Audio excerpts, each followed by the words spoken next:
और इस वक्त की जानकारी आपको दे दें, प्रधानमंत्री जाइडस कैडिला के प्लांट पहुंच गए हैं। प्रधानमंत्री ज़ाइकोव डी वैक्सीन पर जानकारी लेंगे। ये आप अभी की तस्वीरें देख रहे हैं। जिस प्लांट का जिक्र हम कर रहे थे सुबह से, वहां पहुंचने का ये कार्यक्रम उनका, और जाइडस प्लांट इस वक्त पहुंच चुके हैं प्रधानमंत्री नरेंद्र मोदी, और अब वो वहां पर फर्स्ट हैंड इंफॉर्मेशन लेंगे वैक्सीन के बारे में। तो वैक्सीन कैसे तैयार होती है, कैसे उसकी बॉटलिंग होती है, फिर आगे का जो डिस्ट्रीब्यूशन प्लान है वो आगे क्या मॉडल रहने वाला है, कितना वक्त लग जाएगा ये वैक्सीन बनाने में, क्या चुनौतियां आ रही हैं वैक्सीन बनाने की इस प्रक्रिया में, ये सारी जानकारी वो खुद लेंगे वैज्ञानिकों से मिलकर। तो इस वक्त स्वदेशी वैक्सीन की बात करें तो 3 वैक्सीन पर काम चल रहा है, और उन तीनों प्लांट्स में जाकर प्रधानमंत्री नरेंद्र मोदी आज खुद तैयारियों का जायजा ले रहे हैं। जाइडस कैडिला के प्लांट पहुंच चुके हैं इस वक्त प्रधानमंत्री नरेंद्र मोदी। ये कुछ देर पहले की तस्वीरें आप देख रहे हैं। जब वो प्लेन से उतरे तो सबसे पहले उन्होंने अपना मास्क लगाया, जो अपील वो लगातार लोगों से करते हैं कि वैक्सीन तो आ जाएगी, लेकिन उससे पहले जो ये सबसे मजबूत हथियार है आपके हाथ में, उसका इस्तेमाल आपको जरूर करना है।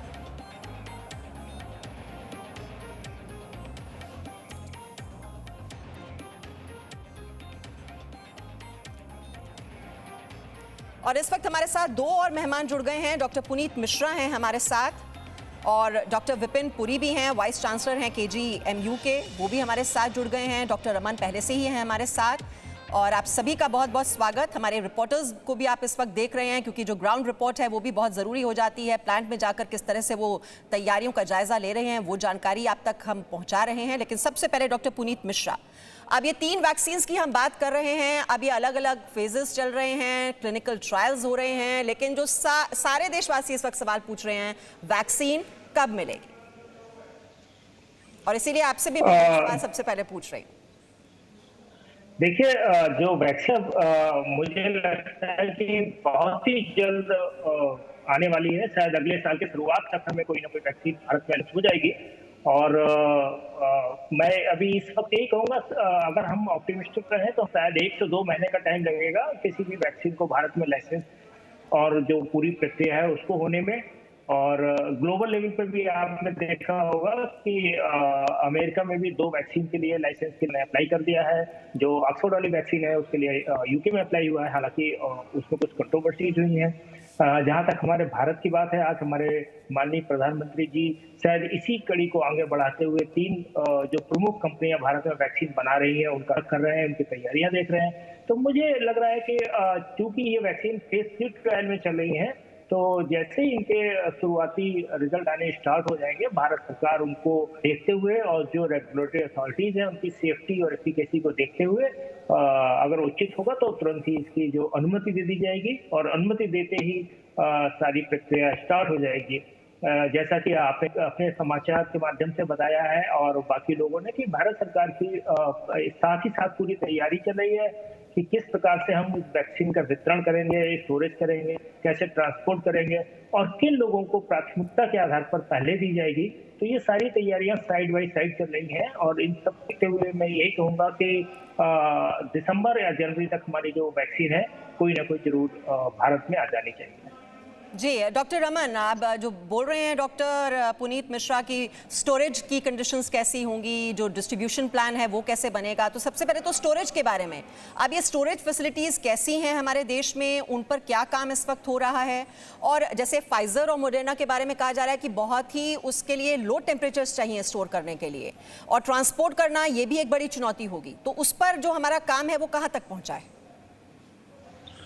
नहीं, हमको एक चीज़ पे भरोसा रखना है कि इम्यूनाइजेशन, हमारा जो इम्यूनाइजेशन प्रोग्राम है दुनिया में का सबसे लार्जेस्ट इम्यूनाइजेशन प्रोग्राम है, और उसके लिए पूरी कैपेसिटी हमारी अभी भी है ना। आप देखते हैं गांव-गांव तक बच्चों को वैक्सीन देने का काम हमारे यहाँ होता है, तो कैपेसिटी तो है। रहा सवाल हम जो फाइजर को जो -70 डिग्रीज का जो टेम्परेचर रखने का जो सवाल है, वो शायद हम कर नहीं पाएंगे, और वो करने में हमने एनर्जी डालना भी नहीं है। इसका मुख्य कारण ये है कि उसमें अगर हम पैसा लगाएंगे, उसमें अगर ये कैपेसिटी बढ़ाने की कोशिश करेंगे, तो हमारा टाइम ज़ाया होएगा, पैसा भी ज़ाया हो जाएगा। लेकिन जो वैक्सीन्स हमको आम तौर पे कोई भी फ्रिज के अंदर हम रख सकते हैं, इस किस्म की अगर वैक्सीन रहे तो हमारे लिए अच्छा होगा। तो उन वैक्सीन्स में ये एस्ट्राजेनेका की वैक्सीन आती है, ये जो भारत बायोटेक की जो वैक्सीन है वो भी शायद उसी ढंग की बनेगी। ये जो कैडिला में जो वैक्सीन बन रहा है उसको भी ज़्यादा स्टोरेज कंडीशन रखने की ज़रूरत नहीं है।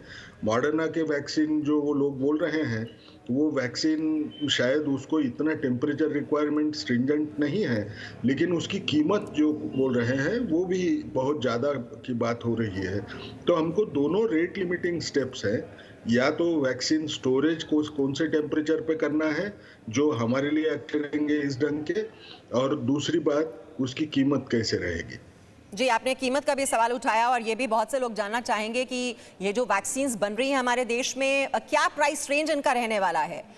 डॉक्टर विपिन पुरी, ये इजीली अफोर्डेबल होंगी, आम आदमी की पहुंच में होंगी?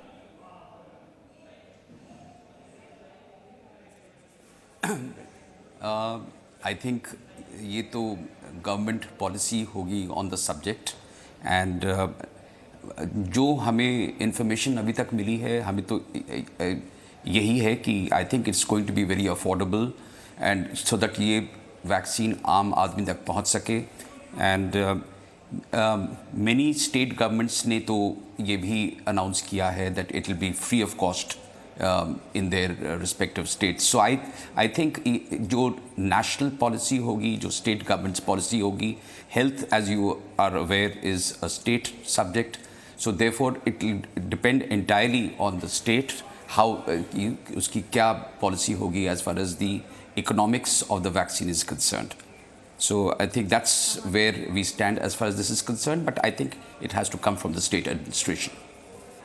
जी, डॉक्टर पुनीत मिश्रा, इस पर कुछ और आप रोशनी डाल पाएंगे, क्योंकि लोग ये जानना ही चाहेंगे कि आसानी से क्या ये उपलब्ध होगी और फिर डिस्ट्रीब्यूशन प्लान कैसे होगा, क्या मॉडल अपनाया जाएगा। जैसे हम देखते हैं इलेक्शन बूथ्स बनाए जाते हैं, हर जिले में ये बूथ बना दिया जाता है, कि कुछ इस तरह का डिस्ट्रीब्यूशन प्लान होगा?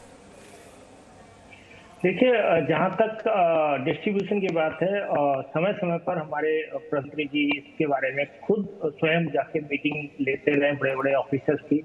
और जैसा भी डॉक्टर गंगा खेतकर जी ने बताया है कि भारत में विश्व का सबसे बड़ा वैक्सीनेशन प्रोग्राम चलता है, जब हम अपने बच्चों को सफलतापूर्वक वैक्सीनेट कर रहे हैं। तो उसका सबसे बड़ा फायदा ये है कि भारत के जो रिमोट एरियाज हैं, जो दूर दराज के इलाके हैं, वहाँ भी इस प्रकार की सुविधा उपलब्ध है कि हम वैक्सीन दे सकें, और हम दे रहे हैं।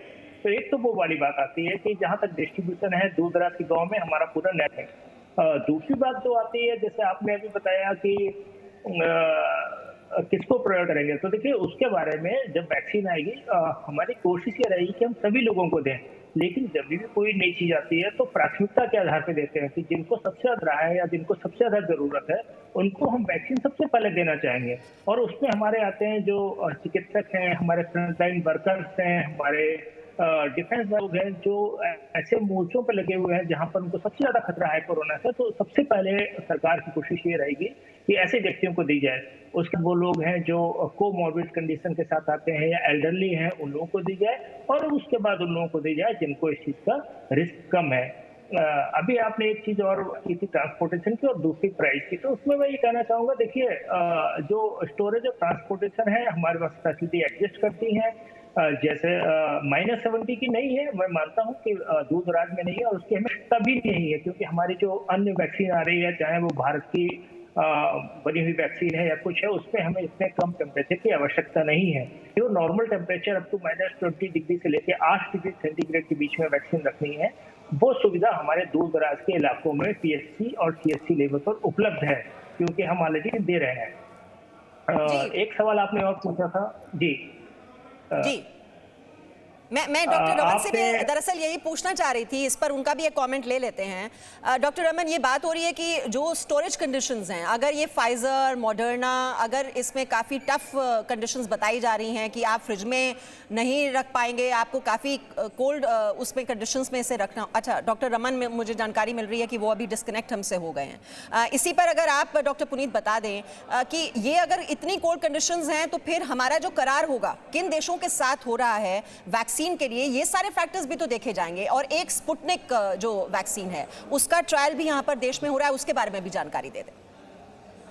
जी जरूर। देखिए, जहां अभी डॉक्टर खेतकर जी ने भी बताया था कि जो मॉडर्ना की वैक्सीन है, फाइजर की वैक्सीन है, जिसको चूंकि वो आरएनए वैक्सीन हैं और उनको -70 डिग्री तक के तापमान की जरूरत पड़ेगी, तो भारत में उस प्रकार के दूर दराज के इलाकों में सुविधा नहीं है। और लेकिन जैसा कि बताया था कि जो अन्य वैक्सीन आ रही है उसमें इतना कोल्ड टेम्परेचर की जरूरत नहीं पड़ने वाली है, और उसमें -20 से लेके 8 डिग्री के बीच में वैक्सीन रखनी है, ट्रांसपोर्ट नहीं है, उस प्रकार की जो सुविधा है वो भारत में उपलब्ध है।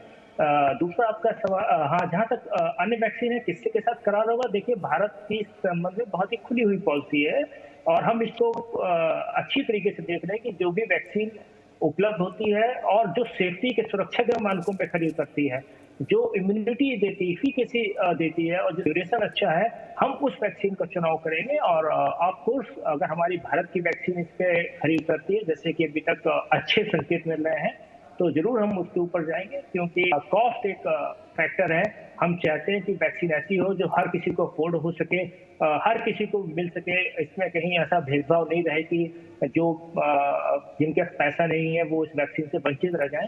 तो भारत सरकार की ये पूरी कोशिश है कि सुरक्षित वैक्सीन हो, इफिकेसी उसकी अच्छी हो और जनसाधारण तक उसकी पहुंच अच्छी हो। तो ये जो चीजें हैं ये देखी जाएंगी, ये सारी रेगुलेटरी अथॉरिटीज है, भारत सरकार है, इन चीजों के ऊपर जरूर ध्यान देगी और उसके बाद ही वैक्सीन को भारत में लाया जाएगा।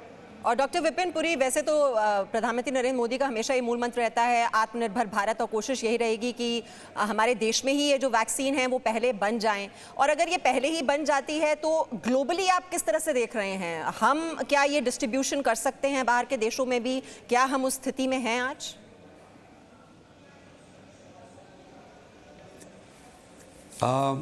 मेरा तो ये मानना है कि जैसे आपको मालूम है, मोस्ट वैक्सीन्स जो सारे विश्व में पहुंचती हैं, about 80 to 90% of the vaccines वो इंडिया से जाती हैं। And I am absolutely certain that serum institute of India जो पूना में जो है will rise to the occasion, will raise the bar, and as per the requirement of the country and then globally जो हमारी जो ज़रूरतें होंगी उसके लिए हम लोग, India will be the leader as far as vaccine production is concerned. Only time will tell, because you see what is the most important thing is, besides safety, effectiveness and availability of the vaccine in a short period of time, ये सब चीज़ें अगर आप सोचें, and I think Serum Institute of India is going to take a lead in this, and only time will tell how things are going to work out. जी, सभी बहुत ही सकारात्मक हैं और उम्मीद सभी की यही है कि देश में ये जो वैक्सीन पर काम चल रहा है जल्द से जल्द ये वैक्सीन मिल भी जाएं। और प्रधानमंत्री नरेंद्र मोदी देशवासियों को ये उम्मीद देते रहे हैं, भरोसा जगाते रहे हैं कि जल्द ही ये वैक्सीन मिल भी जाएगी। हम आपको सुनाते हैं 15 अगस्त को प्रधानमंत्री मोदी ने वैक्सीन को लेकर क्या कहा था। उन्होंने 3 वैक्सीन का खास तौर पर जिक्र किया था, सुनिए। भारत में एक नहीं, 2 नहीं, 3 वैक्सीन उसके टेस्टिंग के अलग अलग चरण में है। वैक्सीन हर भारतीय तक कम से कम समय में कैसे पहुंचे उसका खाका भी तैयार है, उसका रूपरेखा भी तैयार है। भारत सरकार हर डेवलपमेंट पर बारीकी से नजर रखे हुए हैं, हम सबके संपर्क में भी हैं। और अभी ये तय नहीं है कि वैक्सीन की 1 डोज होगी, 2 डोज होगी या 3 डोज होगी। ये भी तय नहीं है कि इसकी कीमत कितनी होगी, उसकी कीमत कितनी होगी, ये कैसे होगी। यानी अभी भी इन सारी चीजों के सवालों के जवाब हमारे पास नहीं है। डॉक्टर विपिन पुरी, ये हम बार बार सुन रहे हैं 90%, 95% एफिकेसी है, कोई कह रहा है 80% है, और कई बार तो ये भी अंतर हो जाता है कि जो पहली डोज दी जाएगी उसकी एफिकेसी कितनी होगी, दूसरी डोज दी जाएगी तो वो बदल जाएगी। ये जरा समझाइए हमारे दर्शकों को कि ये किस तरह से काउंट की जाती है, पैमाना इसका होता क्या है?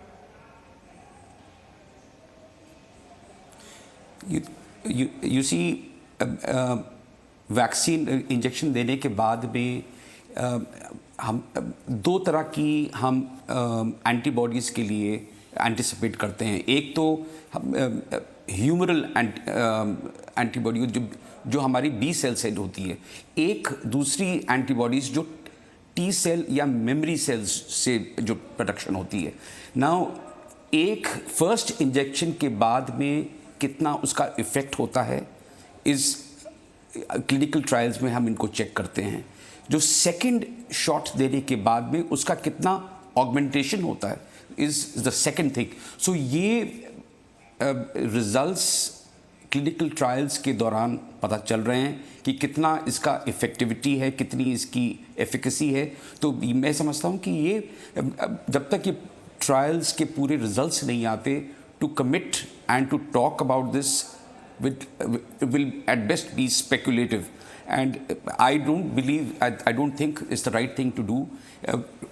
It should be objective data जो क्लिनिकल ट्रायल से जो आ रहे हैं। मैं समझता हूँ कि ये जब आंकड़े हमारे पास सामने आ जाएंगे, I think we will be in a much better position to talk about the efficacy of. Having said this, अगर आप बाकी जो वैक्सीन्स देखें जैसे इन्फ्लुएंजा वैक्सीन्स, तो उसमें अगर if you get this sort of efficacy of about 45 to 50 to 60% efficacy, it is considered to be fairly good. And I sincerely believe जो अभी आंकड़े जो आ रहे हैं फेज 3 क्लिनिकल ट्रायल्स के, they seem to be very promising, and I feel that they will be fairly effective as far as the prevention of the disease is concerned.